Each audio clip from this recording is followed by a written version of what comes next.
everyone. Welcome back to the channel. I'm Gary. I'm with Walker Farm Fam, and this is Cassie. Hello. So this month is a special month that we want to do our part to help get the word out. So if you're not aware, this is National Adoption Month, and we have been blessed in our family through adoption. So we wanted to do our part just to kind of spread the word and get some awareness out there about adoption and make sure that all of you are aware of how it's impacted our family. Yes, so like Gary said, we are blessed through adoption. We are blessed through biological as well. But we love to tell our story to hopefully encourage and motivate others to answer the call. We know it can be a very scary thing. There's lots of what ifs, but it is also such a blessing and so rewarding. And we couldn't imagine our family any other way. So at an early age, I found I was just very interested in fostering and adopting, and I was really drawn to families that did that. And when I met Gary, I mentioned it at some point in our relationship, and he said that he felt that was so cool and awesome and something that he thought he would want to do someday. So we just knew early on that it was something that God had called us both to do. So our adoption story started back in 2012 after we had our biological son, Ranger. And we knew that we wanted more kids, and we wanted to possibly give adoption and foster care a stronger look. So Cassie emailed the tribe, Cherokee Nation. So that's where we're members of the Cherokee tribe. And they have their own Indian Child Welfare Department. So similar to DHS and what they do with the state, Cherokee Nation has child welfare that takes care of children that are from the tribe in tribal custody. And so that's where we got started. Cassie sent them an email and... Yes, so I just sent them an email and said, we would like more information. They emailed me back, they gave me some information. They said, here's some things you can do, and here's a number to call when you're ready to take the next step. So we did that, and they came out and they walked through our house, and we had to fill out a little bit of paperwork, and they just kind of walked us through the next step, the next process. So that's where our process of being certified began. And by May of 2013, we were fully certified. I'll never forget, as the certification worker left our house, she said, because you guys can still have children, it'll probably be a while before you get a phone call, but you just never know. And then in July. Yep, so fast forward to July. Only 2 months later. 2 months later, we just celebrated Ranger's 2-year birthday. And we were done with the party and all that stuff, and we got a call that they had a child that was needing a placement right now. And so we went to the hospital, and we got to meet our sweet daughter, Mazzy Mae, and she had been there. 16 days old. Yeah, so she had been there 16 days, and she was needing to go somewhere. And so she was our very first placement into foster care.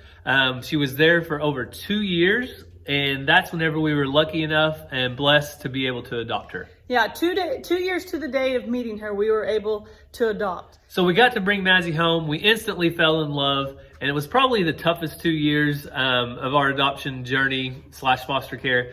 Because for that entire 2 years, we didn't know whether we would get to adopt her or not. But it all worked out that we got to. And here are a few pictures that we wanted to share of Mazzy's adoption day and just the celebration we had to celebrate her adoption. So take a quick look at these.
So 2 years to the day, we were able to adopt her. And we continued to be certified because we felt like God was calling us to do more. And a couple of years later, we got the phone call about Ransom. So we were able to go meet him when he was 6 days old. And again, instantly fell in love. It took about 1.5 years of fostering him before we were able to adopt him. And as you can tell in all the videos, he has just always been our entertainment and our laughter. So it has been such a blessing, and we want to share some pictures of his incredible journey as well.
So that was quite the fast forward version for you guys. You got to see what was probably about 5 to 6 years of our life right there through those pictures. What you didn't get to see was all the waiting and the visits and the court dates and stuff that went on in between that. But the main point is it ended with adoption. And that was why we're celebrating today. National Adoption Month is just one of those times a month where we can look back and see how adoption has impacted our lives and how it could also impact maybe your life. If you're out there and maybe somebody's watching this right now that's thinking, you know, I have room in my house, I have the resources available to care for another child. Well, there are thousands of kids waiting out there in the United States of America. Not necessarily, you know, international adoption aside, there's probably even a lot more opportunities. But there are a lot of opportunities for you to look into adoption if that's something you want to do.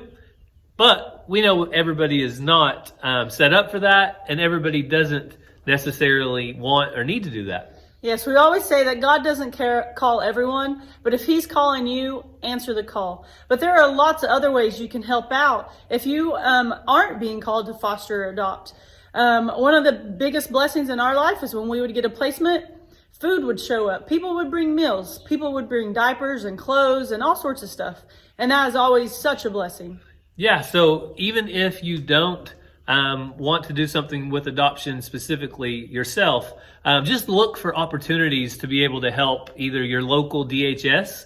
If they have kids that are waiting for adoption, maybe they're in foster care. There's a lot of opportunities around the holidays to provide presents, or, you know, sometimes it's maybe simple as buying some suitcases and bringing them to your local DHS office, because those kids waiting for adoption may be moving house to house while they're in foster care, and just have a nice place for them to store their clothes in the meantime. So just look for opportunities, if you can, to help out those in the adoption realm right now, and ways that they could be assisted, because there are needs out there. And if we can just be the hands and feet as Christians, we feel like we are being called to be, the hands and feet and do the work.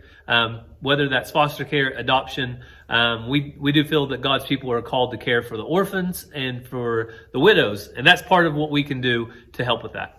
Another big help is just offering to babysit, even if it's just for an hour or so or whatever. A lot of times parents just need a break. They just need some time to go. So maybe you know someone who fosters or something, and maybe you could offer some assistance in helping babysit for a few hours to give them a break. there are lots of different ways that you can help. If you have any questions, comment down below. We'd love to answer questions. We'd love to offer advice and encourage someone. One of the biggest things is finding other families who have been called and are going through this process. We have lots of family and friends that were very encouraging and very loving, but talking to people who had been through it or that was going through it was just was a game changer for us. So maybe you just need someone to talk to and give some advice, or just need a shoulder to cry on. So reach out. We would love to answer questions or help people in any way possible. Mainly, we just want to spread awareness, and we just want others to see the positive side of this. Yes, there's lots of emotional roller coaster and heartache and things, but God truly, truly blesses those who answer the call. As you see this yield sign behind us right here, it kind of worked out that it's there because whenever we started this process, a lot of people provided their caution. They didn't want us to get hurt. They didn't want us to get committed to something that we couldn't handle. Well, you should proceed with caution, but the point is you still need to proceed. So whatever God's calling you to do, yes, proceed with caution, but you need to proceed, because if not, then you already see the blessings that we would have missed out on in our life. So as always, we want to thank you guys so much for following along. We hope you have a wonderful day, and God bless.